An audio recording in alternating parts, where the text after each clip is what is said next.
नमस्कार। तो कैसे हैं आप लोग? बढ़िया, जैसा थे, है ना।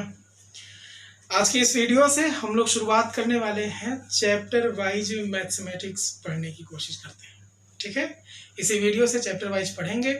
हर चैप्टर में topic wise part 1, part 2, part 3 ऐसे वीडियोस मिलेंगे। शुरुआत करते हैं मैथ्स की एकदम बेसिक से। और बेसिक से मतलब जानते हैं किस चैप्टर से? जान तो गए होंगे, ऊपर ही लिखा था, संख्या पद्धति चैप्टर से, है ना। पूरी की पूरी मैथ से डिपेंड करती है संख्याओं पर। और जब तक हम संख्याओं की पद्धति, नंबर के सिस्टम के बारे में नहीं समझ पाएंगे, तब तक हमें आगे के चैप्टर्स में प्रॉब्लम होगी। इसलिए शुरुआत करेंगे हम संख्या पद्धति से ही, एकदम बेसिक से। ठीक है, बड़ा मजा आने वाला है, इसलिए वीडियो को पूरा देखना। देखोगे ना? तो शुरू करते हैं फिर। ठीक है, संख्याएं बेसिकली अगर पूछी जाए कितने टाइप की होंगी, तो सिर्फ 2 टाइप की।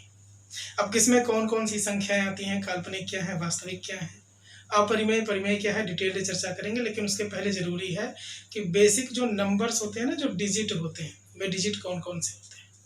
ठीक है, मैथमेटिक्स की शुरुआत बहुत पहले हो चुकी है। जैसे कि हिस्ट्री, इतिहास जब आप उठाओगे, कभी पता नहीं कर पाओगे कि ये नंबर्स बने कैसे, कहाँ से आए, कोई साक्ष्य प्राप्त नहीं है ना। ये जो डिजिट हम लोग लिखते हैं 1 2 3 4 5 6 7 8 एंड 9, टोटल 9 डिजिट थे, है ना। कुल डिजिट कितने हैं? 9। और इन 9 डिजिट्स के बारे में कहीं भी लिखित प्राप्त नहीं है कि किसने बनाया, कैसे बने। बस प्रकृति में चली आ रही हैं, पुरातन जमाने से चलती चली आ रही हैं, काउंटिंग में यूज होती थी। ठीक है, लेकिन जीरो का आविष्कार हुआ था बाद में। पहले नंबर्स काउंटेबल सिर्फ कितने थे? 9 तक। किसी को गिनती करनी होती थी तो बस इतनी तक ही गिनती होती थी। इसके बाद में अगर और भी संख्याएं आती थी तो इन्हीं को 1 बार, 2 बार, 3 बार, 4 बार लिख दिया जाता था। ठीक है, फिर आविष्कार हुआ जीरो का। और आपको पता है कि जीरो का आविष्कार किस देश में हुआ? तो आप बोल दोगे कि जीरो का आविष्कार हमारे भारत देश में हुआ। ठीक है, भारत देश में हुआ। लेकिन जब पूछा जाता है कि किन्होंने किया, तो लोगों का जवाब होता है आर्यभट्ट जी ने किया। बिल्कुल गलत आंसर है। जीरो का आविष्कार हुआ था भारत में ही, किसी अज्ञात भारतीय गणितज्ञ ने किया था, आर्यभट्ट जी ने नहीं किया था। ठीक है, आर्यभट्ट जी ने जीरो का आविष्कार नहीं किया था या हुआ था हमारे भारत देश में ही, लेकिन किसी अज्ञात गणितज्ञ, अज्ञात भारतीय गणितज्ञ ने किया था। आर्यभट्ट जी की एक पुस्तक आई थी 498 ईस्वी में। उस पुस्तक का नाम था संख्या स्थान निरूपणम। संख्या स्थान निरूपणम की पुस्तक का नाम था संख्या स्थान निरूपणम, जिसमें इन्होंने बताया, इन्होंने एक लाइन लिखी। इनकी लाइन थी, यहां पर दिख रहा होगा, एकम च दश च शतम च सहस्त्रम तु अयुत नियुते तथा प्रयुतम कोटस्पृतम च वृद्धम च वृंदम स्थान स्थानम 10 गुणम स्यात्। और इसका मतलब होता है 1 10 शत सहस्त्र अयुत नियुत प्रयुत कोटि अबुर्ध तथा वृंद में प्रत्येक जो पिछले वाले स्थान वाला नंबर है उसका 10 गुना अगले स्थान वाला नंबर होगा। यह आर्यभट्ट जी की पुस्तक में लिखा था। ठीक है, मतलब जो लिखा एकम च दश, तो जो एकम है उसका 10 गुना होगा दशम, 10 का 10 गुना होगा सहस्त्रम, मतलब 100। समझ रहे हो? तो ये बात तो इन्होंने कही। इन्होंने जीरो का आविष्कार नहीं किया, इन्होंने संख्याओं को शब्दों में लिखने का प्रयास किया। ठीक है, आर्यभट्ट जी ने। जीरो का आविष्कार इनसे भी पहले हो चुका था। फिर उसके बाद में इन्होंने बताया कि कौन सी संख्या किस काबिल है। इन्होंने जीरो का सबसे ज्यादा यूज किया, इसलिए कभी कभी बोला जाता है कि जीरो के आर्यभट्ट जी प्रतिपादक थे, ना कि आविष्कारक थे। ठीक है, तो जब कभी आता है कि जीरो के आविष्कारक का नाम बताइए, तो आप ये बोल देना कि जीरो के आविष्कारक एक अज्ञात भारतीय गणितज्ञ हैं, कोई अननोन पर्सन थे। ठीक है, इतनी बात क्लियर है। ठीक है, आर्यभट्ट जी का कहना क्या था वो सुनिए। जीरो का आविष्कार पहले हो चुका था, मतलब पहले टोटल डिजिट सिर्फ कितने थे, तो हम बोलेंगे अंक थे 9। जीरो के आविष्कार होने के बाद में अंकों की कुल संख्या हो गई कितनी, 10।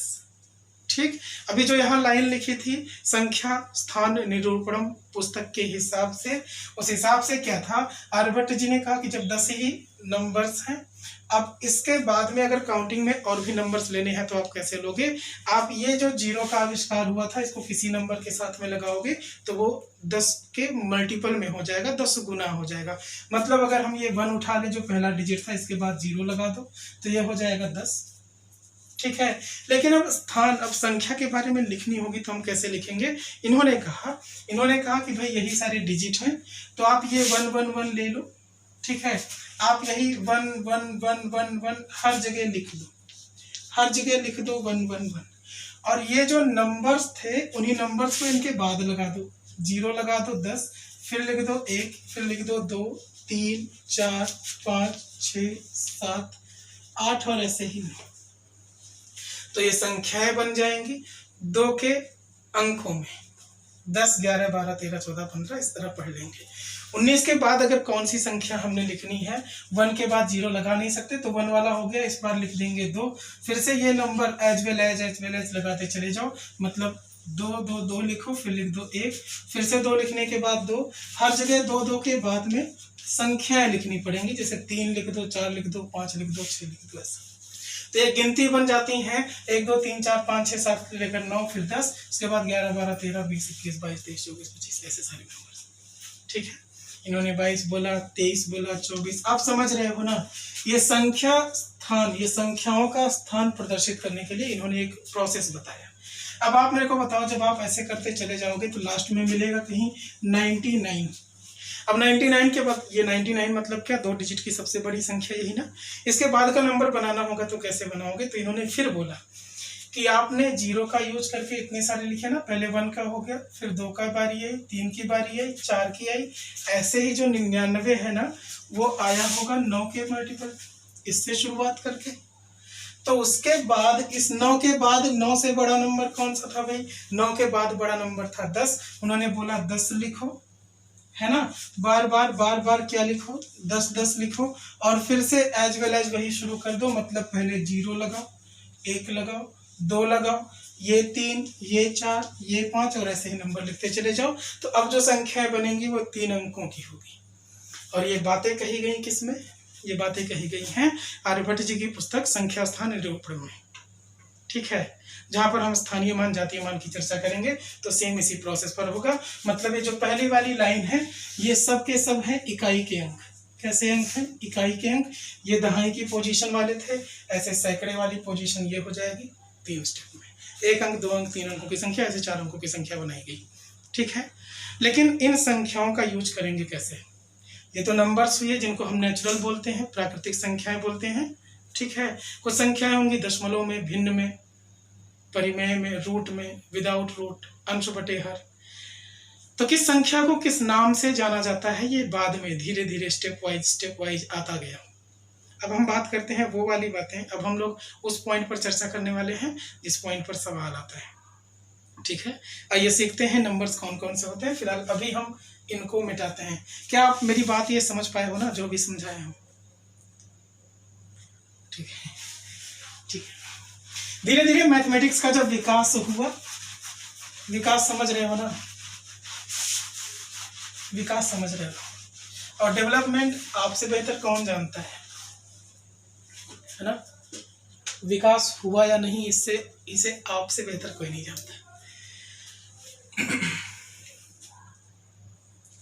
तो संख्याएं, अब सुनिएगा, धीरे धीरे जब मैथमेटिक्स का विकास हो गया, नंबर्स को सिखाया जाने लगा कि नंबर्स कौन कौन से होते हैं, कौन कौन से नहीं होते हैं, नेगेटिव का यूज कब करते हैं, कैलकुलेशन हमें कैसे करना है, ठीक है, गुणा भाग जोड़ घटाना कैसे करना है। तो इन सबको सीखने के लिए एक लाइन बनाई गई, एक लाइन बनाई गई। उस लाइन को बोला गया कि ये लाइन है नंबर लाइन। मतलब क्या है ये है संख्या रेखा। उस संख्या रेखा के बीचों बीच में रखा गया 0, इसके बाद में 1 इसके बाद क्या 1, फिर 2, फिर 3, फिर 4, ऐसे नंबर्स पॉजिटिव में। इसके बाद आओगे तो नेगेटिव में -1, -2, -3 और ये भी and so on infinite time तक। ऐसे ये भी सारे नंबर्स कैसे थे, इन्फिनाइट टाइम तक। ठीक है, एक संख्या रेखा ली गई, उस पर नंबर्स दिखाए गए, और ये सिर्फ इसलिए था कि स्टूडेंट्स को नंबर काउंटिंग जो है वो समझ में आ जाए।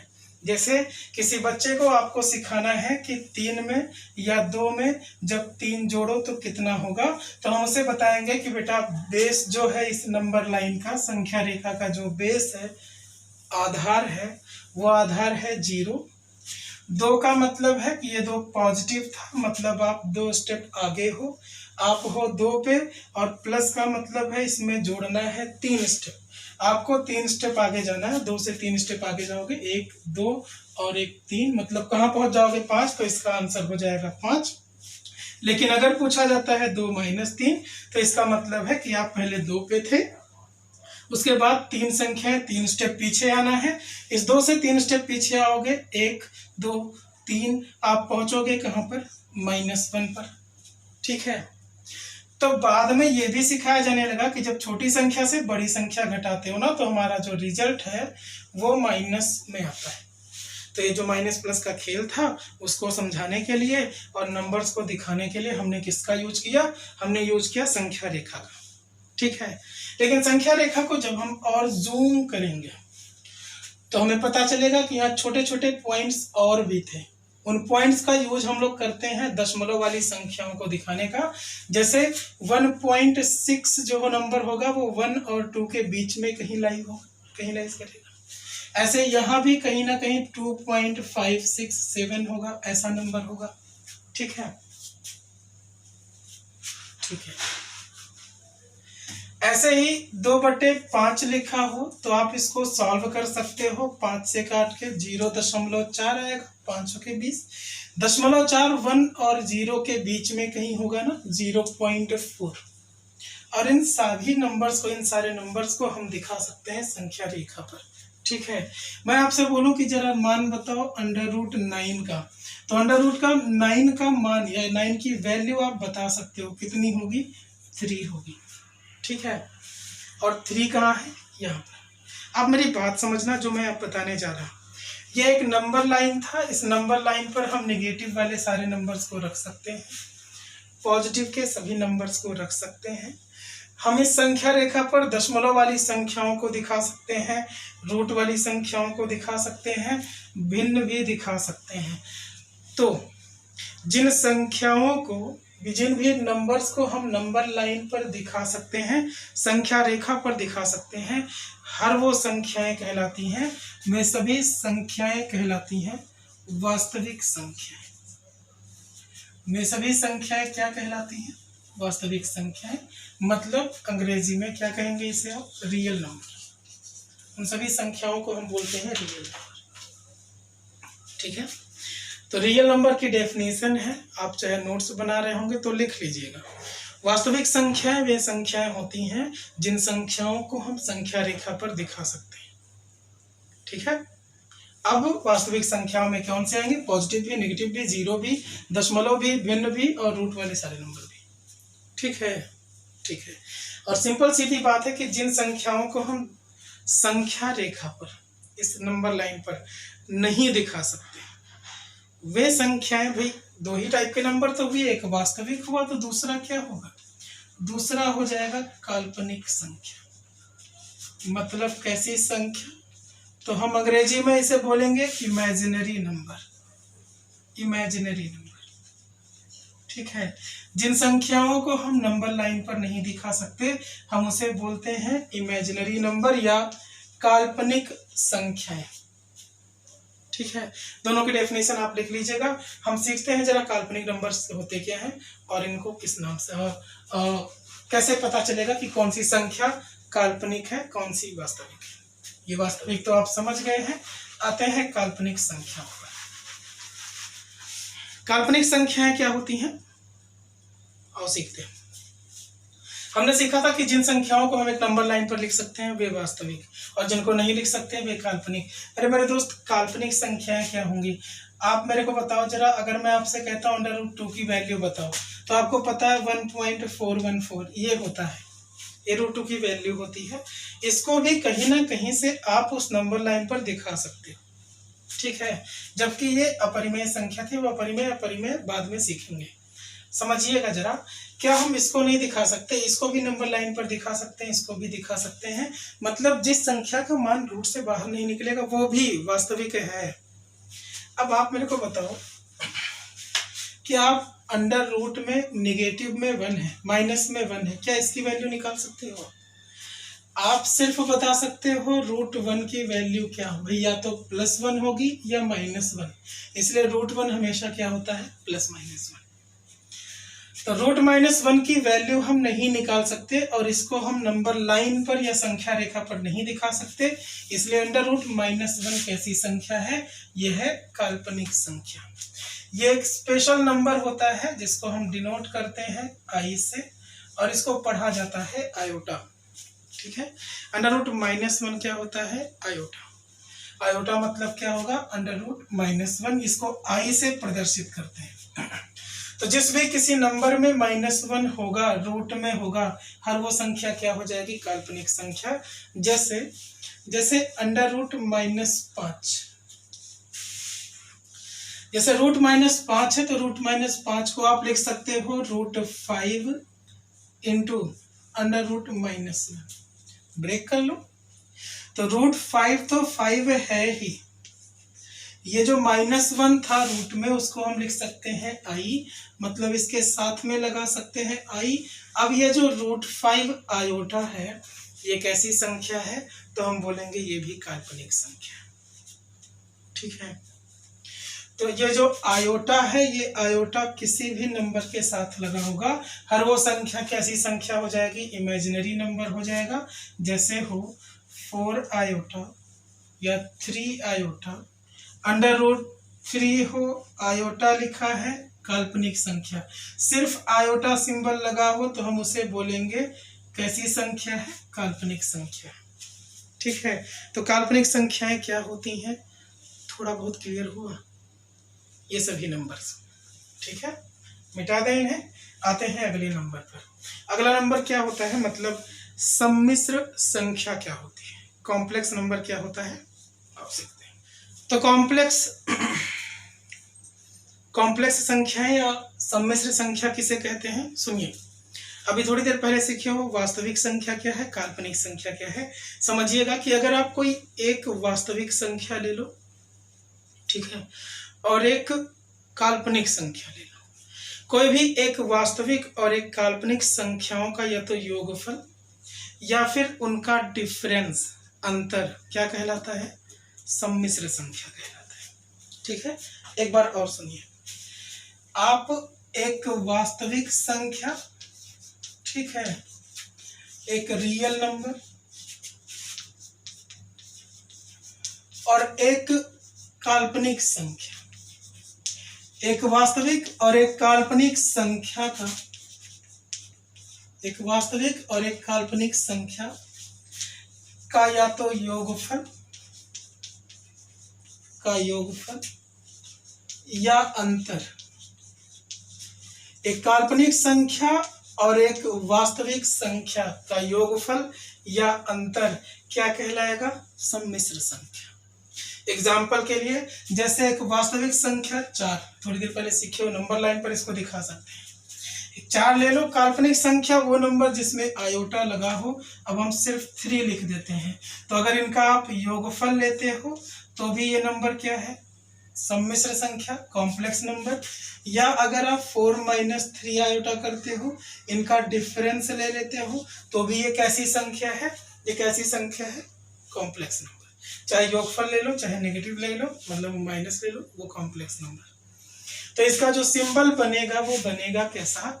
बनेगा ऐसा फॉर्मेट, लाइक ए या तो प्लस होगा या माइनस होगा, कोई नंबर बी होगा, उसके साथ में आयोटा लगा हो। यहाँ दिख रहा ना आप सबको? यहाँ दिख रहा ना? ठीक है। आयोटा लगा है, ए प्लस माइनस बी आयोटा, तो ऐसे फॉर्मेट वाला कोई भी नंबर सम्मिश्र संख्या कहलाएगा। ठीक है। कॉम्प्लेक्स नंबर को हम डिनोट करते किससे हैं, तो हम इसे डिनोट करते हैं जेड से। जेड बराबर this a plus minus B iota. Iota लगा है किसी भी संख्या के साथ तो वो काल्पनिक है, इमेजिनरी है। सिर्फ ए है कैसी संख्या, तो वास्तविक। कोई एक रियल नंबर एक इमेजिनरी नंबर का जो एडिशन होगा या सब्ट्रैक्शन होगा, बस उसी को हम बोलेंगे कैसी संख्या है, कॉम्प्लेक्स नंबर है या सम्मिश्र संख्या है। ठीक है। तो आज की इस वीडियो में हम सिर्फ इस 3 नंबर के बारे में ध्यान रखेंगे। मिलते हैं अगली वीडियोज में और बाकी रिमाइनिंग नंबर्स पढ़ते हैं। ठीक है।